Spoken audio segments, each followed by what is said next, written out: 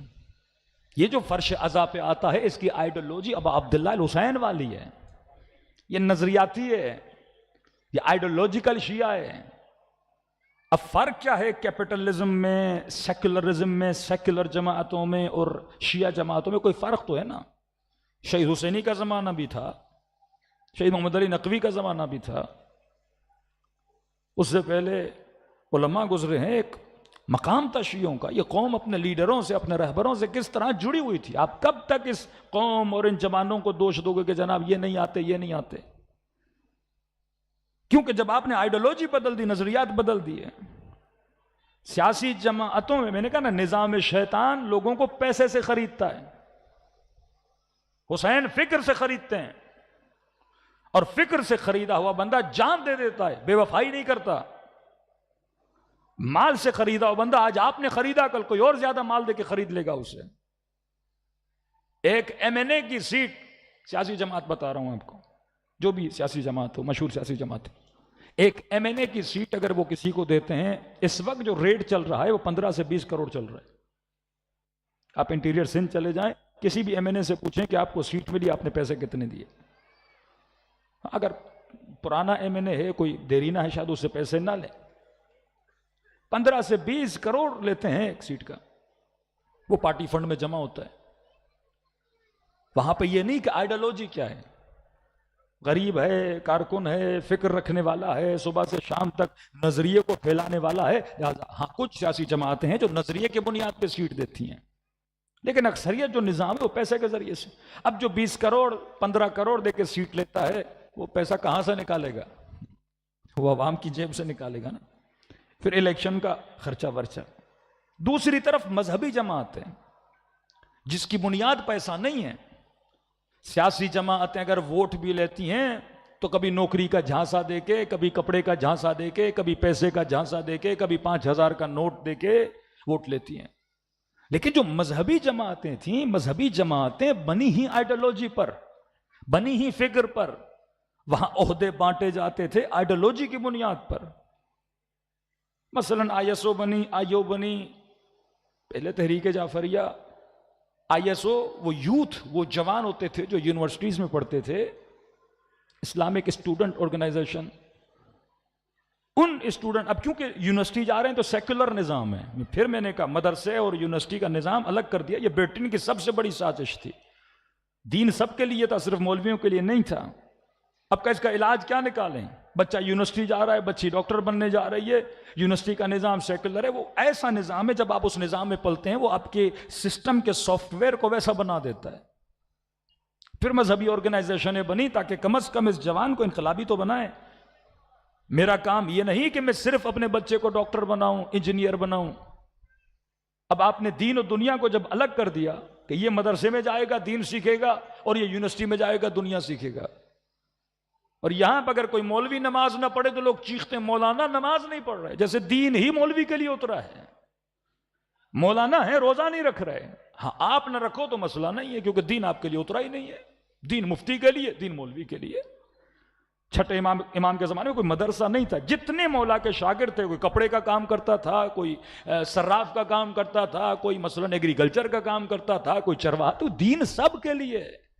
یہ تو ایک سازش آئی نا۔ اب جب آپ یونیورسٹیوں بچے بھیجو گے، کوئی ڈاکٹر بنا رہا ہے، کوئی انجینئر، کوئی پولیس والا، کوئی فورسز میں بندے بھیج رہا ہے، لیکن کیونکہ دیندار نہیں ہے تو یہ فاسق پولیس والا بنے گا، دیندار نہیں ہے فاسق ڈاکٹر بنے گا، دیندار نہیں ہے فاسق انجینئر، کسائی بن جائے گا، یہ ڈاکٹر نہیں ہوگا کسائی ہوگا۔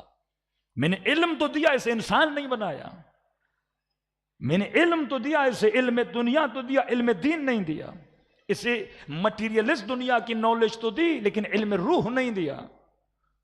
لیکن حسین کے پاس جب آتے ہو، کیوں فرش ازا عمومی ہے؟ یہاں صرف مولوی نہیں آتے، عوام الناس آتی ہے، کیونکہ امام حسین کو پتا تھا بچے یونیورسٹی میں جن کو دین سیکھنا ہے مدرسے میں، کوئی ایک مدرسہ تو حسین نے بھی بنانا تھا نا، جہاں ہر نسل اور ہر فکر کا بندہ بیٹھے، تاکہ ابا عبداللہ آپ کو خدا سے جوڑے رکھیں۔ ڈاکٹر ہو تو دیندار بنو، پولیس میں ہو تو دیندار بنو، راشی نہ بنو۔ یہ نظام ابا عبداللہ الحسین ہے، یہ نظام حسین ابن۔ اب ہماری مذہبی جماعتوں نے کیا کیا؟ وہی نظام اپنایا، سیٹیں بیچو، آئیڈیالوجی کو چھوڑو۔ مذہبی جماعتوں کے اندر اب جب الیکشن ہو رہے ہیں، باقاعدہ ان کے اپنے لوگ ہمیں آ کے رپورٹ دیتے، مولانا اب ووٹ لینے کے لیے یہ ہے کہ ہم آپ کو گھر بنا کے دیں گے، نلکا لگا کے دیں گے، بیٹی کی شادی کرا کے دیں گے، آپ ووٹ کسے دو؟ ہمیں دو۔ جب آپ نے آئیڈیالوجی ختم کر دی اور پیسے کے بیس پہ آپ ووٹ خرید رہے ہو، پھر جی بی کے لوگوں نے شکایت کی کہ مولانا سیٹ اور ٹکٹ ان لوگوں کو دی گئی ہے جو پہلے شیعہ دشمنی کر چکے ہیں، جو پہلے تحریک اسلامی پہ حملے کر چکے ہیں، ایسے لوگوں کو انہوں نے آ کے سیٹیں دی ہیں، سرمایہ دار طبقے کو پیسے کے زور پر۔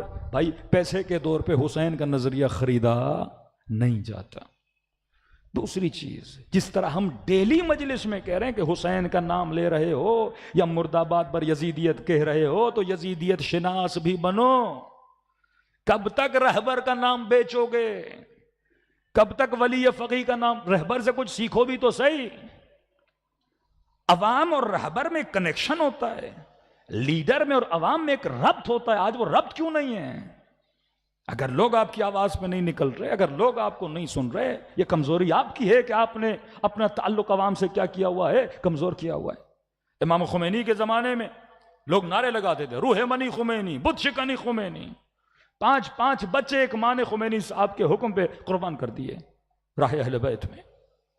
اس قدر لوگوں کا گہرا تعلق تھا لیڈرشپ میں، روحانی تعلق تھا لیڈرشپ میں۔ تو امام خمینی اپنی وصیت نامے لکھتے ہیں، امیر المومنین گواہ رہنا جیسی قوم خدا نے مجھے دی کسی کو نہیں دی۔ یہ تیار کیا انہوں نے اس قوم کو کہ جو ایک عالم کے کہنے پہ اپنا گھر قربان کر دے، وہ امام زمانہ کے کہنے پہ کیا کرے گا؟ یہ تیاری کروائی۔ جب آغا خامنئی رہبر بنے، ابتدا میں بہت ساری مخالفتیں، مولویوں کے اندر سے سازشیں، بہت کچھ ہوا۔ ایران کے اوپر سینکشن، مہنگائی، نسل جوان آغا خامنئی سے بہت دور ہو گئی تھی، دور اس سینس میں بے دین ہو گئی۔ اب بے دین دیندار کے قریب نہیں آتا۔ تہران میں آپ جاتے مخالفت، شیراز میں جاتے مخالفت، اصفہان میں جاتے مخالفت۔ رہبر کی قدر آج وہی لوگ ترس رہے ہیں خامنئی صاحب کو دیکھنے کے لیے کہ یہ کیسی روحانی شخصیت تھی جس کی ہم نے قدر و قیمت نہیں کی۔ لیکن آغا خامنئی قوم سے کبھی ناراض نہیں ہوئے، ہر ہفتے آتے تھے اپنی قوم سے بات کرتے تھے۔ مجھے بتائیے ایکٹر کتنے بے دین ہوتے ہیں جن کا کام سینما میں ہو، ایکٹنگ میں، فلم میں ہو؟ ان کو بھی آغا خامنئی بلاتے تھے، نشست رکھتے تھے۔ شاعروں کو بلاتے تھے، نشست رکھتے تھے۔ بچیاں 9 سال کی جب بالغ ہوتی تھی ان کو بٹھاتے تھے، نماز پڑھاتے تھے۔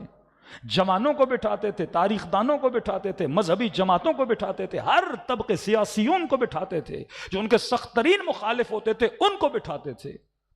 کہ میرا کام ہے، میں امام ہوں، اگر امت کا رہبر بنا ہوں اور امت اگر غلط فہمیوں کی وجہ سے بھی ناراض ہے، میں نے کیا کرنا ہے؟ رب کو کیا کرنا ہے؟ مضبوط کرنا ہے۔ آج لوگ اگر لیڈرشپوں سے دور ہو رہے ہیں، اس کی وجہ یہ ہے کہ لیڈرز اپنی عوام کے پاس نہیں جاتے ہیں۔ دوسرا طریقہ وہی اپنایا ہے جو سوشلسٹ، جو کمیونسٹ، جو پارٹیاں سیکولر نظام اور فکر کی رہنے والی ہیں، اسی فکر پہ جب آپ پارٹیوں کے اندر الیکشن کرواؤ گے، اسی فکر کے نزدیک جب آپ ٹکٹس کو تقسیم کرو گے، پھر اسی طرح منہ کی کھانی پڑے گی اور آپ کی قوم آپ سے کیا ہو جائے گی؟ دور ہو جائے گی۔ فرش ازا سکھاتا ہے اپنے اندر اسی روح ازا کو زندہ کرو، حسین کی آئیڈیالوجی کو زندہ کرو، فکر ابا عبداللہ الحسین کو زندہ کرو۔ کوئی جوان غریب ہے، کچھ بھی آئیڈیالوجی مضبوط ہے، پھر شیعہ اس کو ووٹ بھی دیں گے، کیونکہ متقی ہے، کیونکہ پرہیزگار ہے، کیونکہ خلوص کے ساتھ آ رہا ہے اور کام کر رہا ہے۔ اگر یہی روح ہماری مذہبی جماعتوں کے اندر پیدا ہو جائے، پھر خدا وہی کامیابی دے گا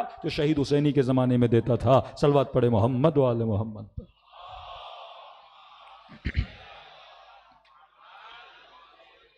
ازا ابا عبداللہ الحسین، یہ جاذبہ تب آئے گا جب حسین کے اصولوں پر عمل کرو گے۔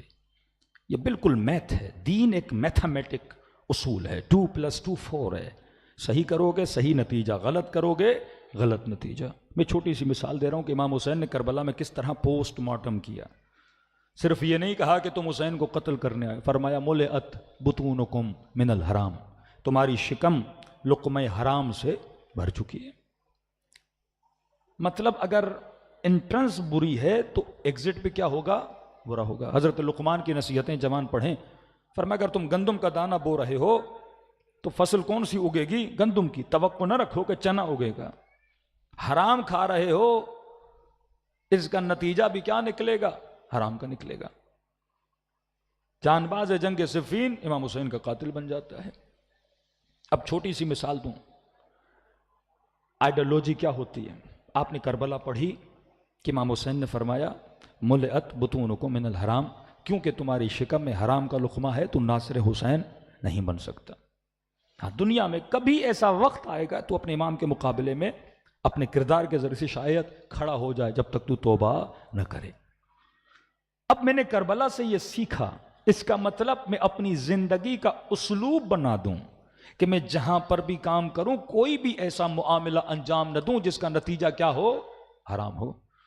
ایک عام حرام جو معاشرے میں ہوتا ہے، شاید کسی کی توجہ نہ ہو، میں ہلکا سا اشارہ کر رہا ہوں، کیونکہ دیکھو نظام خدا، نظام اہل بیت اور نظام شیطان کا فرق ہے۔ وہاں صرف مال مال اور مال، اور یہاں بھی ہے پیسہ بناؤ، لیکن اصولوں کے تحت شیطان بتاتا ہے پیسہ کہاں لگانا ہے، حسین بھی بتاتے ہیں پیسہ کہاں لگانا ہے۔ یہ راہ خیر میں خرچ کرواتے ہیں اور راہ وہ لہب میں خرچ کرواتے ہیں۔ اب آپ دکان پہ جاتے ہو کوئی پروڈکٹ خریدنے، مثلاً آپ نے ایک شرٹ اٹھائی، سیل لگی ہوئی ہے اور اس کی قیمت ہے 999 روپیے۔ یہ کیا ہے؟ دیکھو کتنی ظرافت ہے دین خدا میں۔ اس نے اٹریکٹ کرنے کے لیے آپ کو بولا 999۔ دنیا کا سب سے بڑا جھوٹ، شرٹ دیتا 1000 روپے میں، لکھتا 999۔ اس کو پتا ہے 1 روپیہ کون واپس لے گا؟ یا آپ کہتے ہو بھائی 1 روپیہ دو، تو کہتا بھائی کھلا نہیں ہے میرے پاس، 1 روپیہ نہیں ہے۔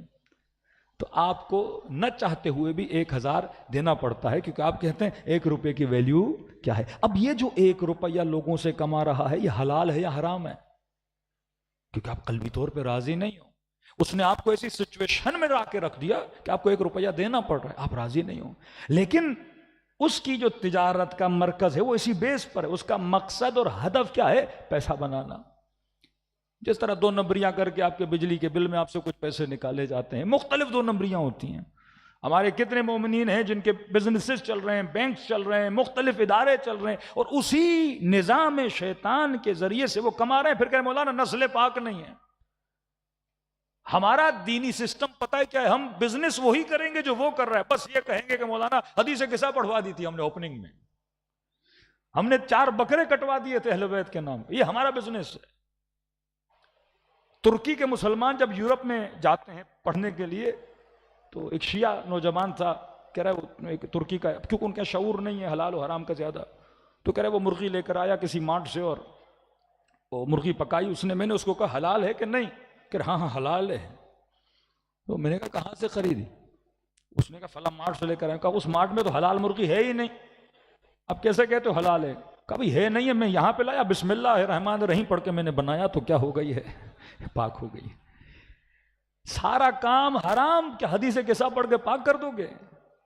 سارا بزنس تمہارا وہی ویسٹرن مائنڈ سیٹ کی بنیاد پہ، وہی سود، وہی ساری 2 نمبریاں، اور آپ کہو کہ جناب ہم ہفتے میں 4 بکروں کو ذبح کر کے اور اہل بیت کا نام لے کے بزنس کو کیا کر دیں گے؟ حلال کر دیں گے۔ نہیں، یہ نظام آئیڈیالوجی پہ چلتا ہے۔ اگر آئیڈیالوجی آف ابا عبداللہ الحسین نہیں ہے، کیونکہ اس نظام میں حکمت ہے، اس نظام میں عقلانیت ہے، یہ نظام انسان کو امام مہدی سے ملاتا ہے، اور تب تک حجت خدا سے نہیں مل سکتے جب تک تم اپنی زندگی میں احتیاط سے کام نہیں لیتے اور امام حسین کے اصولوں پہ نہیں چلتے۔ صلوات پڑھے محمد و آل محمد۔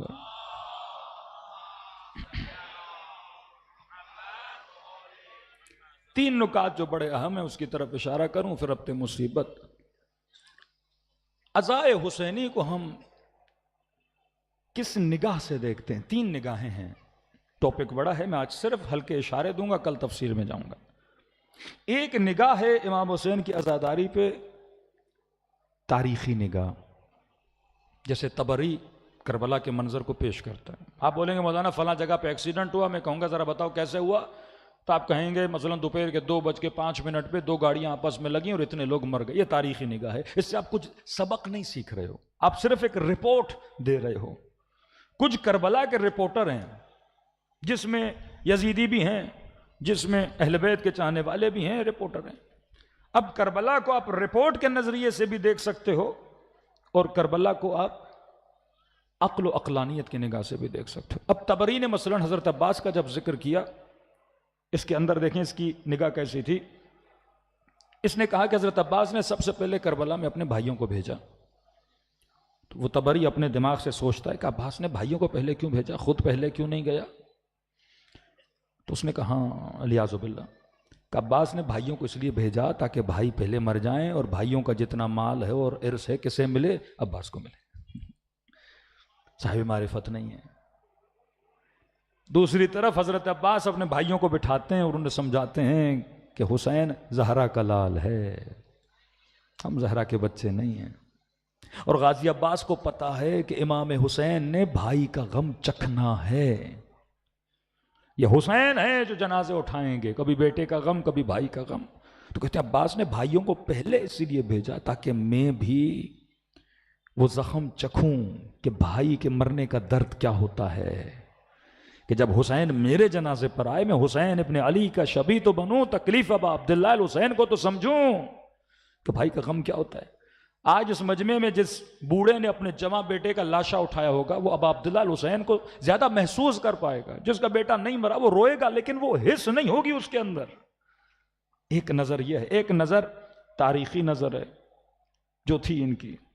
دوسری فرمایا جو کربلا پر نگاہ ہے وہ نگاہ احساسی ہے, عاطفی ہے. 80% ہمارے ہاں جو نگاہ پائی جاتی ہے وہ احساسی نگاہ ہے. ہم نے کربلا کے اندر صرف ہم نے کس پہلو کو لیا؟ احساسات کے پہلو کو لیا. اور بعض اوقات ہم حد سے زیادہ آگے بڑھ گئے کہ خطیب کا مقصد یہ تھا میں نے مجمع کو رلانا ہے اور صرف اس نے احساساتی پہلوؤں کو لایا. بعض اوقات لوگوں نے یہ سمجھا کہ اہل بیت ہماری طرح ہیں, جس طرح ایک ماں نارمل اپنے بچے کے لیے سوچتی ہے, بی بی ام فروا بھی ایسے ہی سوچ رہی ہیں, بی بی ام رباب بھی ایسے ہی سوچ رہی ہیں. جس طرح ہم اپنے بھائیوں پہ روتے ہیں بی بی زینب بھی شاید اسی طرح روتی ہوں گی. یہ زینب ہے, یہ صاحب معارف ہے, یہ آپ اور میری طرح اور ہماری گھروں کی عورتوں کی طرح نہیں ہے. اب جب احساسی پہلو بھرا تو بعض ذاکروں نے, بعض خطیبوں نے حد کر دی. مجمع کو رلانا ہے, ایسے مصائب بعض اوقات جن میں توہین کا پہلو بھی آ جاتا ہے, بس کیونکہ میں نے مجمع کو رلانا ہے. احساسی نگاہ, ایسی شعر و شاعری, ایسے دوہڑے, ایسی باتیں جن کا تعلق کربلا سے نہیں ہے لیکن مجمع کو میں نے رلانا ہے. احساساتی بیانات. ہاں احساس کا ہونا ضروری ہے لیکن صرف اور صرف نگاہ احساسی, ایموشنل نگاہ کربلا پہ رکھنا یہ صحیح نہیں ہے. کربلا ایک عظیم مقصد ہے کہ 70 سال سے میں آؤں صرف مقصد کربلا یہ تھا کہ میں گریہ کروں. میں سوچوں تو صحیح, امام حسین اتنی جمع کفیر کو بلا رہے ہیں, کیا دینا چاہتے ہیں؟ آنسو بھی نعمت خدا ہے, آنسو پہ میں کل یا پرسوں بات کروں گا, لیکن صرف آنسو نہیں. یا امام حسین تجھے ایک عظیم نظام کے لیے تیار کرنا چاہتے ہیں جو نظام الہی کائنات میں نافذ کرنا ہوگا.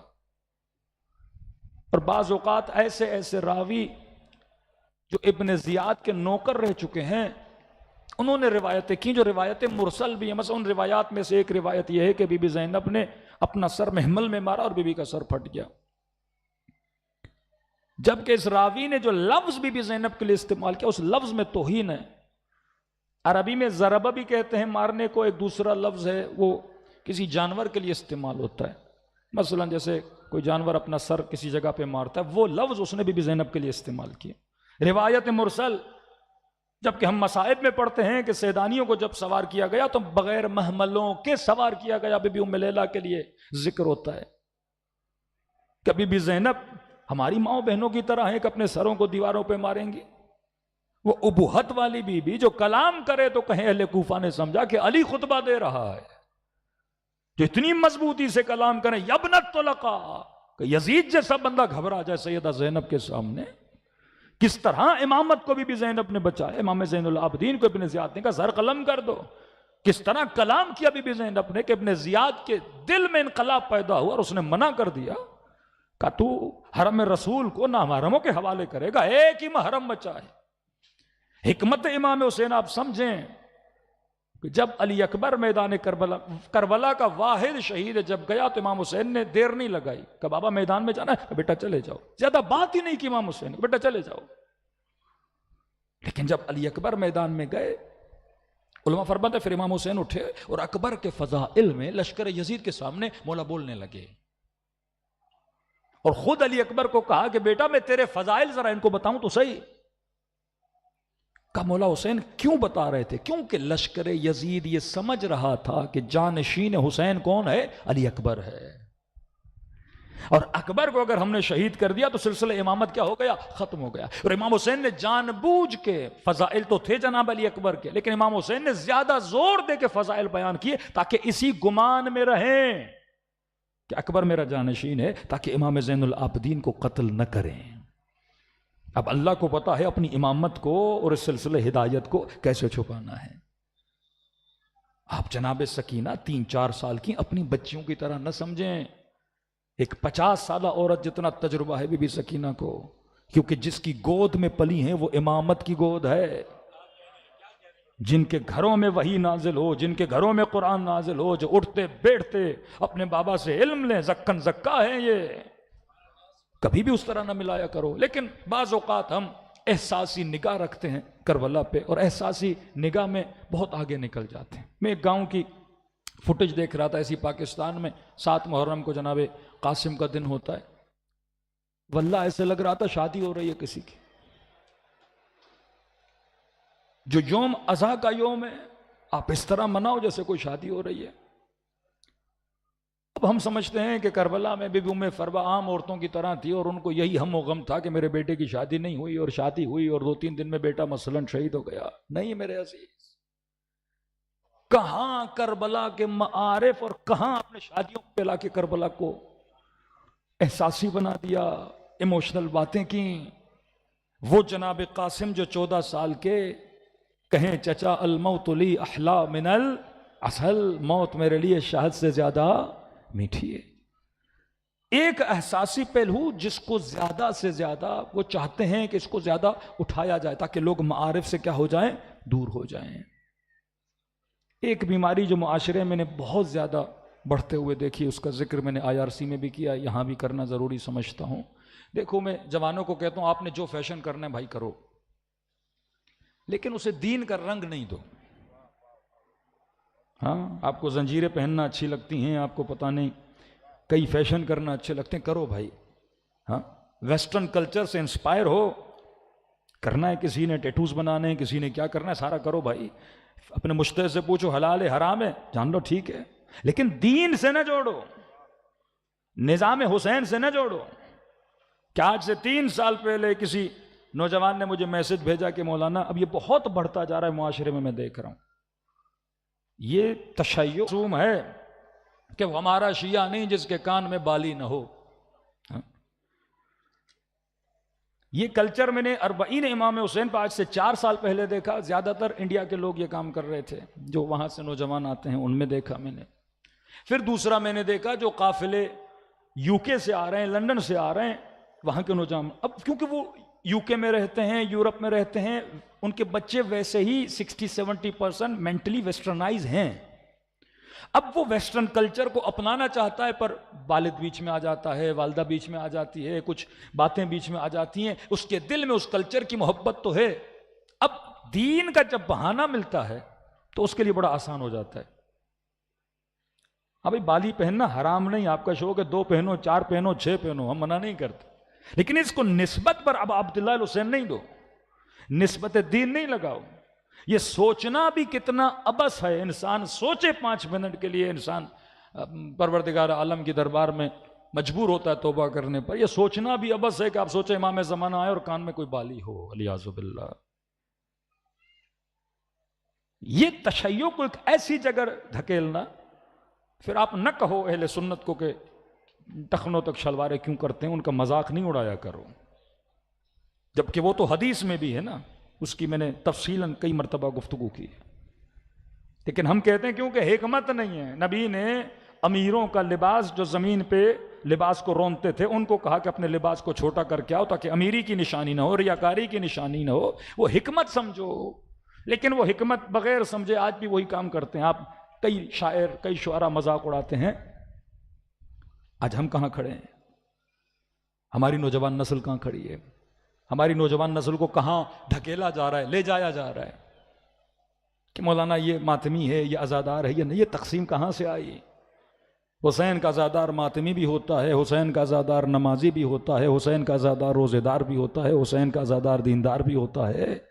یہ مجموعہ ہے تمام تر خوبیوں کا، کہ اگر دیندار بننا ہے تو کامل ہو کے دیندار بنو، یہ نہیں کہ آدھا یہاں سے لو آدھا وہاں سے لو۔ یہ وہ احساسی پہلو ہے۔ نسبت امام حسین سے دے کے اس جوان کو کوئی کام کروایا جاتا ہے، اب 5 منٹ سوچے اس سے کیا میرے دین میں اور آخرت میں فائدہ آئے گا؟ جناب والا، کوئی ایسا کام کرو جس میں تمہارے علم میں، تمہاری معرفت میں کوئی تعمیری کام ہو جس سے قوم کو فائدہ دے سکو۔ ایسا کام کرو جس کا نہ فائدہ ہے نہ نقصان ہے، اور اس کو نسبت کس سے دی جائے؟ محمد اور آل محمد سے دی جائے۔ صلوات پڑھے محمد و آل محمد پر۔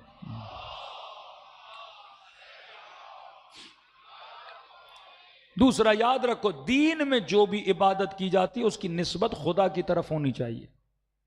یہ جو نظر کا معاملہ ہے، مثلا میری جاب نہیں ہو رہی اور میں نے نظر کی کہ پروردگارہ جاب ہو گئی، وہ خاص الفاظ سے میں نے نظر کی، اگر ہو گئی 3 دن روزے رکھوں گا، بکرا اللہ کی راہ میں قربان کروں گا، 12 رکعت نماز پڑھوں گا، کسی یتیم کی پرورش کروں گا، فلاں جگہ پہ اتنا پیسہ لگاؤں گا، جس سے کوئی افادیت ہو۔ ایک جوان کے مزاح میں نے نظر کی تھی فلاں کام ہو جائے میں کان میں بالی پہنوں گا۔ اب یہ کیسی نظر ہے بھائی؟ یہ کہاں سے تم نے نیا دین لایا؟ ایک خاص طبقہ جس میں مولوی بھی شامل ہیں، جو شاعر ابا عبداللہ الحسین پہ دین کے چہرے کو مسخ و تباہ و برباد کر رہے ہیں، جنہوں نے 20 سال رہبر معظم کو گالیاں دی، برا بلا کہا، اور آج کس نے حسینیت کے نام کو روشن کیا؟ اور تم لوگ کہاں کھڑے ہو؟ تبلیغ کرنی ہے باکو چلے جاؤ، جا کے دیکھو وہاں شیعوں کا کیا حال ہے، وہاں جا کے شاعر حسینی کو بلند کرو۔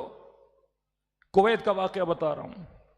کویت میں پہلے کھلم کھلا ہر طرح کے ماتم کی اجازت تھی، ہاتھ کا ماتم ہو، قمع کا ماتم ہو، زنجیر کا ماتم ہو، سارا کرتے تھے۔ ظاہر شیرازیوں کے ماننے والے وہاں بہت ہیں، خدا ان شیرازیوں کو ہدایت دے۔ ایک باپ نے نظر یا منت مانی کہ میرا بچہ جب اللہ مجھے اولاد دے گا، بیٹا دے گا، تو میں اس بچے کے سر پہ قمع ماروں گا۔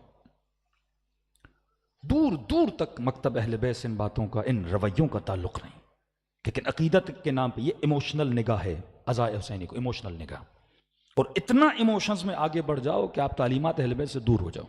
جو مقصد عزا تھا کہ امام حسین نے فرمایا 6 مہینے کے بچے پیدا، ان کے سروں پہ قمع مارو۔ بچہ پیدا ہوا 6 مہینے کا یا 4-5-6 مہینے کا بچہ، محرم کا مہینہ آ گیا، اس نے ماں کو کہا، ہائی فائی قسم کا مولائی تھا، کہا کہ میں بچے کو ماروں گا۔ وہی ماں ہے، ماں کا دل نرم ہوتا ہے، کہا چھوٹا ہے بڑا تو ہونے دو، میں نہیں کہتے نہیں کرو، بڑا تو ہونے دو، کہا نہیں میری منت ہے۔ ماں روئی، گڑ گڑایا، کہا نہیں میں تو ماروں گا، میری منت ہے، امام حسین نے بیٹا دیا ہے اور تم مولا کے راستے میں۔ اب ایسا بلیک میل، ایموشنل بلیک میل کرنا کہ وہ بیچاری خاتون پریشان ہو جائے۔ بہت منع کیا کہ چھوٹا بچہ ہے، ابھی چھوٹا ہے، ابھی کمزور ہے، کہ نہیں۔ یہ کسی بھی کویت میں رہنے والے مومن سے پوچھیں گے آپ کو بتائے گا۔ اس نے بچے کے سر پہ مارا، اتنا خون اس بچے کا بہا، وہ بچہ دنیا سے چلا گیا۔ اس ماں نے اس پہ کیس کر دیا کہ اس نے میرے بچے کا کیا کیا ہے؟ قتل کیا ہے۔ یہ جیل میں چلا گیا۔ اس دن کے بعد کویت میں خونی ماتم پہ کیا ہو گئی؟ پابندی ہو گئی، اس کی وجہ سے۔ اب پابندی لگنا نہ لگنا الگ معاملہ، لیکن کتنا پورے کویت میں شیعوں کے چہرے کو انہوں نے کیا کیا؟ خراب کیا۔ ایک نگاہ احساسی، ایک نگاہ تاریخی، ایک نگاہ ابا عبداللہ الحسین کی طرف نگاہ تمدن ہے کہ حسین کائنات میں سب سے بڑی سویلائزیشن بنانے کے لیے آئے ہیں، یہ امام امت ہیں، حسین حکومت مہدی کے نفاذ کے لیے آئے ہیں. تبھی فرمایا رجعت کے بعد امام زمانہ جب سب سے پہلا جو امام آئے گا وہ امام حسین ہے، وابا عبداللہ الحسین ہے.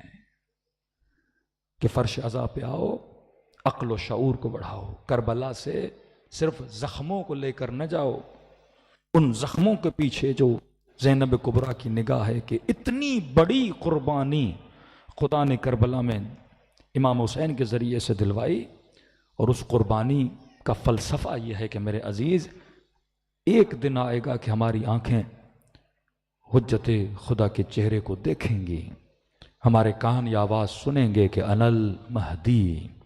اور جب تعارف کروائیں گے تو کل بھی کہا تعارف اپنے جد حسین سے کرائیں گے کہ میں انتقام لینے کے لیے آیا ہوں. لوگ پوچھیں گے کس کا انتقام؟ کہیں گے میرے جد حسین جو کربلا میں پیاسے مارے گئے تھے، اس کا انتقام.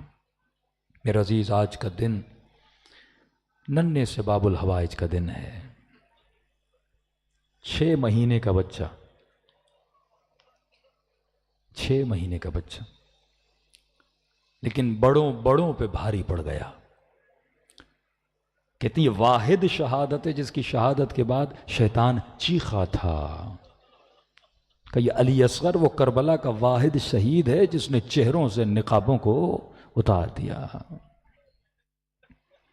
ایران کے بہت بڑے عالم دین فرماتے جب صدام نے اٹیک کیا تو میں نے زیارت عاشورہ کا چلہ نکالا کہ خدا زیارت عاشورہ پڑھ رہا ہوں تاکہ یہ حملے اٹیکس رک جائیں. کہتا 39 دن ہو گئے، 39 ڈیز ہو گئے، لیکن حملے نہیں رکے. امام حسین سے شکایت کی ابا عبداللہ آپ کی زیارت عاشورہ پڑھ رہا ہوں، حملے ابھی تک نہیں رکے. کہ خواب کے عالم میں امام حسین کو دیکھا کہ اگر چاہتے ہو خدا تیری دعا کو قبول کرے تو خدا کو میرے علی اصغر کا واسطہ دو.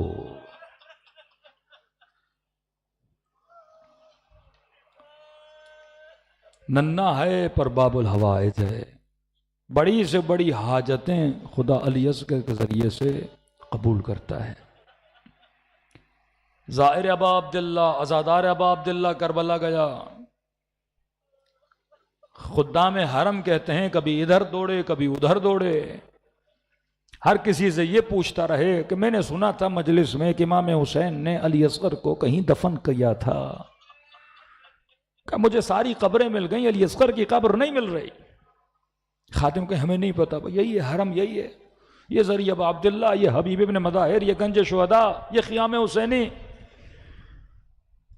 کہ یا کون ہے متقی پرہیزگار مجتہد، مجھے اس سے ملنا ہے. لوگوں نے کہا آیت اللہ کشمیری کے پاس جاؤ. آیا کشمیری کے گھر قبلہ، 3 دن سے ڈھونڈ رہا ہوں، مجھے وہ ننھی سی قبر نہیں مل رہی جو ابا عبداللہ الحسین نے بنائی تھی. کہاں ہے وہ؟ آئے کشمیری کہتے ہیں پہلی مرتبہ کسی نے سوال کیا کہ لوگ جاتے ہیں زیارت کر کے آ جاتے ہیں. انہوں نے کہا کہ بیٹا 3 دن کے بعد آنا، میں ذرا کتابوں میں دیکھ لوں. آئے کشمیری کہتے ہیں میں نے تاریخ کی ساری کتابیں دیکھی، مقتل کی ساری کتابیں دیکھی، کہیں نہیں ہے کہ علی اصغر کی قبر کہاں ہے. آدھی رات کا وقت تھا، وقت تہجد، بہت رویا امام حسین کی خدمت. مولا تیرے زائر آتے ہیں، تیرے عزادار آتے ہیں، میں جواب کیا دوں کہ اس بچے کی قبر کہاں ہے؟ کہتے آنکھ لگی عالم رؤیا اور خواب میں ابا عبداللہ الحسین کی زیارت ہوئی. فرمایا میرے زائروں کو کہہ دو آج کے بعد علی اصغر کی قبر کو ڈھونڈا نہ کریں. مولا کیا کہوں قبر کہاں ہے؟ کہ سب کو کہہ دو جس نے علی اصغر کی زیارت کرنی ہے وہ حسین کی قبر کی زیارت کر لے. کہ مولا میں سمجھا نہیں. کہ سجاد نے میرے بچے کو میرے سینے پہ سلا دیا تھا. اصغر کی قبر حسین کا سینہ ہے. سب نے 6 مہینے کا بچہ اپنی گود میں لیا ہوگا نا، سب کو تجربہ ہے. مائیں اپنے بچوں سے بڑا پیار کرتی ہیں. باپ ڈیلی دیر گھر جائے شاید بیوی اتنا اعتراض نہ کرے، لیکن جس دن اس کا 6 مہینے کا بچہ بیمار ہو، بخار میں ہو اور یہ دیر جائے تو لڑنا شروع ہو جاتی ہے. اتنی دیر سے کیوں آئے ہو؟ تجھے نہیں پتا اس بچے کو بخار ہے؟ تجھے نہیں پتا یہ بچہ بیمار ہے؟ جلدی کر اسے ہاسپٹل لے جا. یہ باپ بچے کو اٹھاتا ہے، ماں فوراً برقع پہنتی ہے، کہتا ہے خاتون خانہ رک جاؤ، ہاسپٹل میں رش ہے، نامحرم ہے، کہاں آ رہی ہو؟ لیکن یہ ماں 2 منٹ کے لیے بچے سے جدا ہونا نہیں چاہتی۔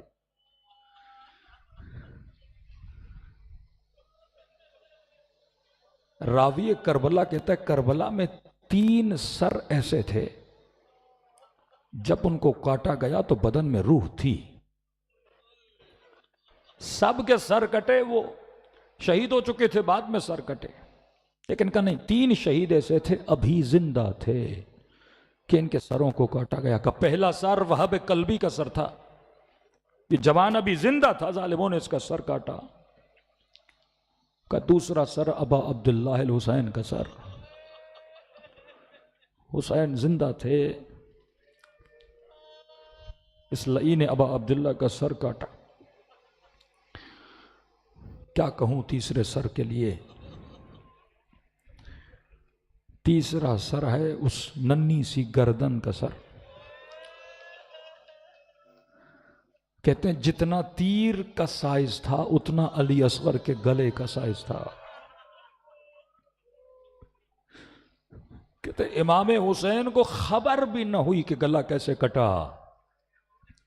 ابھی کلام کر رہے تھے، ان سے باتیں کر رہے تھے کہ اپنا بچہ رکھتا ہوں، پانی پلاؤ، پھر لے کر جاتا ہوں۔ کہ حسین ابھی کلام ہی کر رہے تھے کہ تیر گلے میں لگا اور خون حسین کے چہرے پہ آ پڑا۔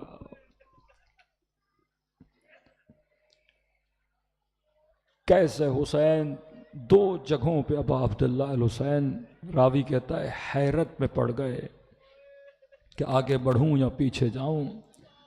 فرمایا ایک جنازہ علی اکبر کا جنازہ تھا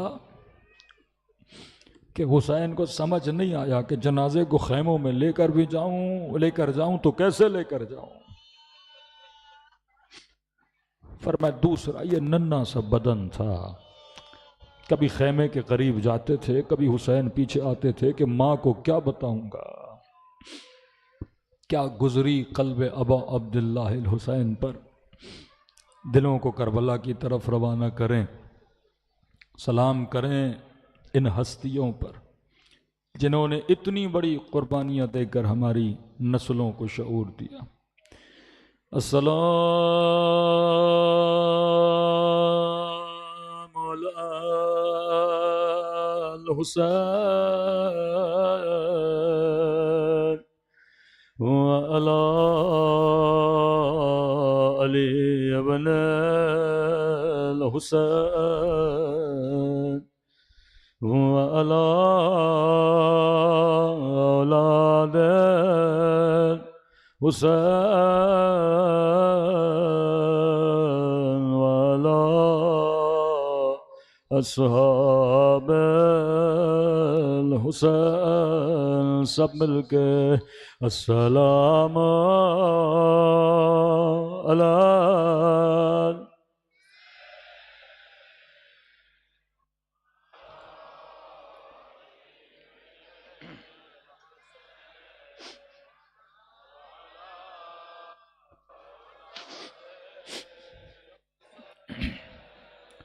وعلی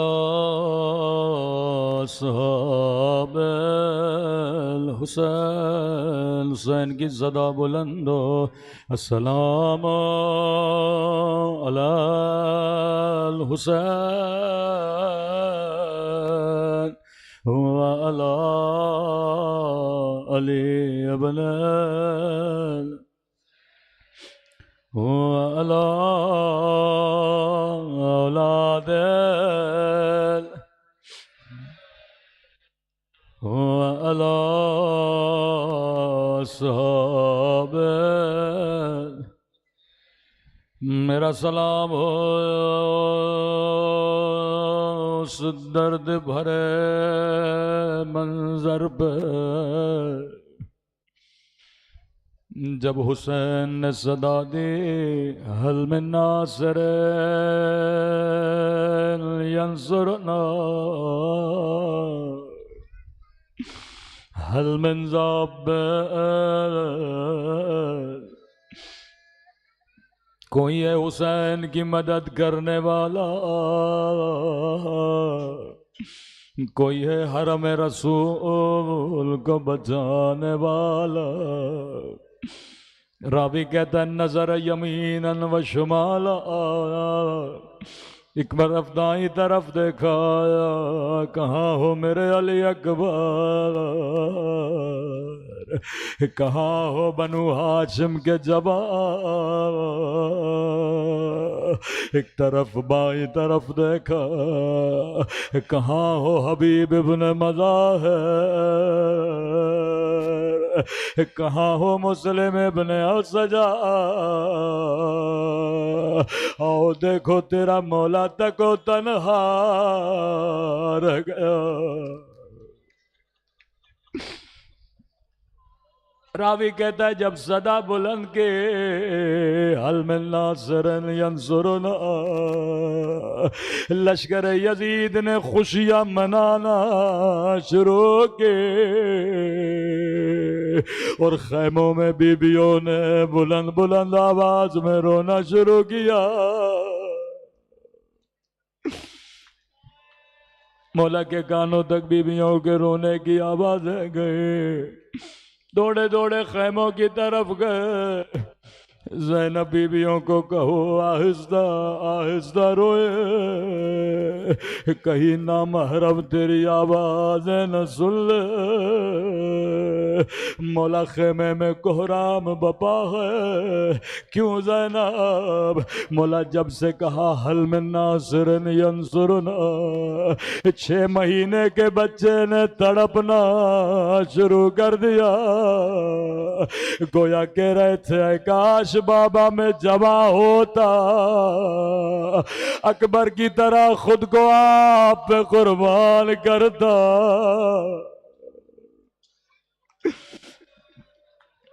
مولا علی اصغر نے خود کو جھولے سے زمین پہ گرا دیا ہے، زینب میرے اصغر کو لا، میں اسے سیراب کراؤں گا۔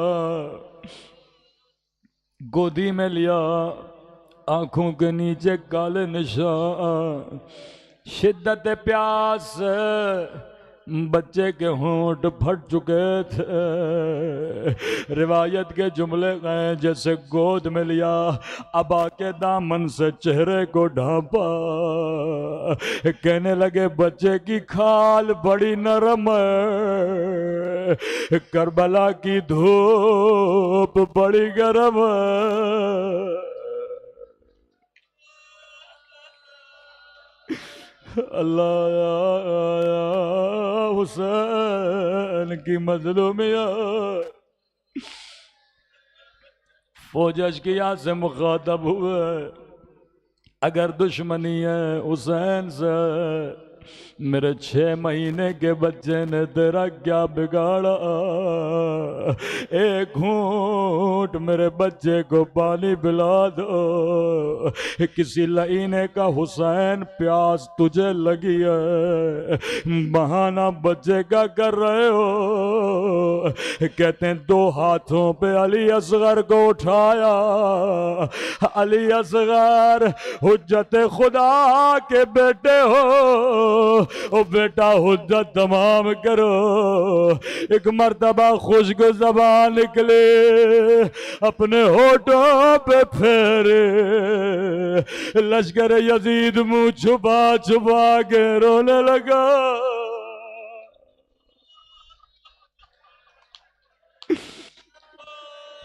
ہائے اپنے ساتھ نے کہا اور ملا اقدا کلام الحسین، کہیں لشکر میں انقلاب نہ آ جائے، جلدی کر حسین کے کلام کو قطع کر۔ لئی نے تیر و کمان لیا، نشانہ لیا، لیکن ہاتھ لرزے، تیر و کمان گر گئے، دوبارہ نشانہ لیا، گر گئے۔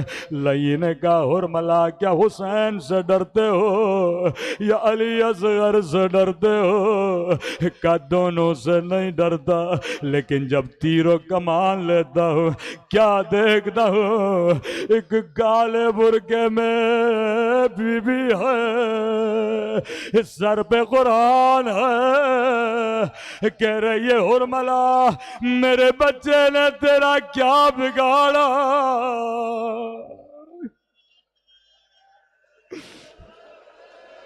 میرے 6 مہینے کالے اصغر لئی نے کہا میں تیری آنکھوں پہ پٹی باندھ دوں تو نشانہ لے. میرے استاد پڑھا کرتے تھے عربوں کے پاس 2 طرح کے تیر ہوتے تھے. ایک تیر انسانوں کو گرانے کے لیے, ایک تیر گھوڑوں کو گرانے کے لیے. لئی نے وہ تیر اٹھایا جس کا وزن علی اصغر سے زیادہ تھا. یہ تیر کما سے نکلا من الاذن الى الاذن بالذبح علی اصغر.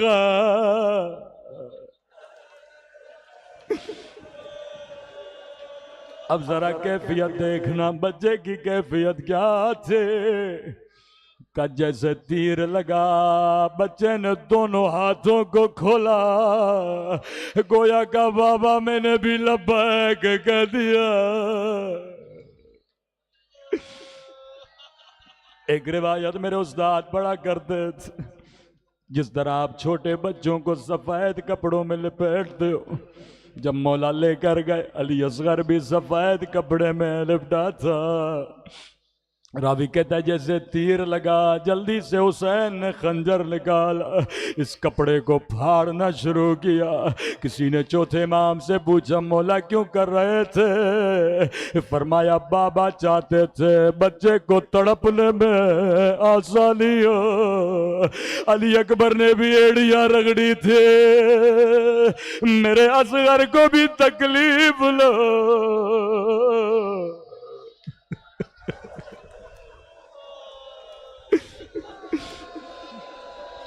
کربلا کا واحد شہید جسے امام حسین نے دفنایا تھا.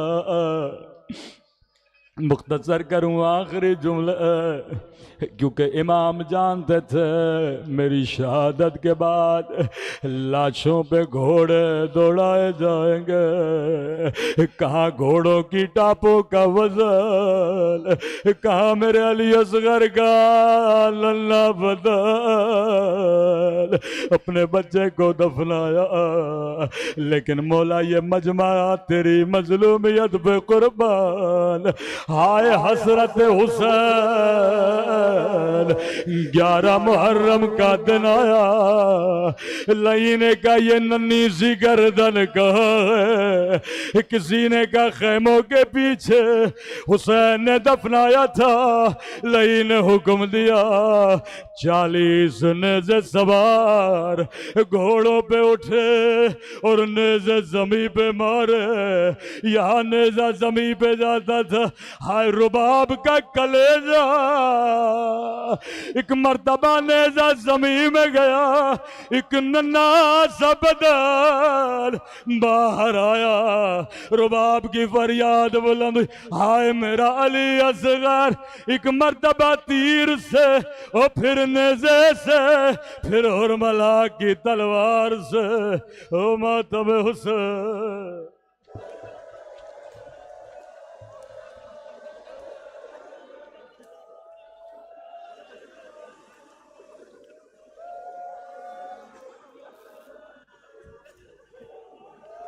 انجمن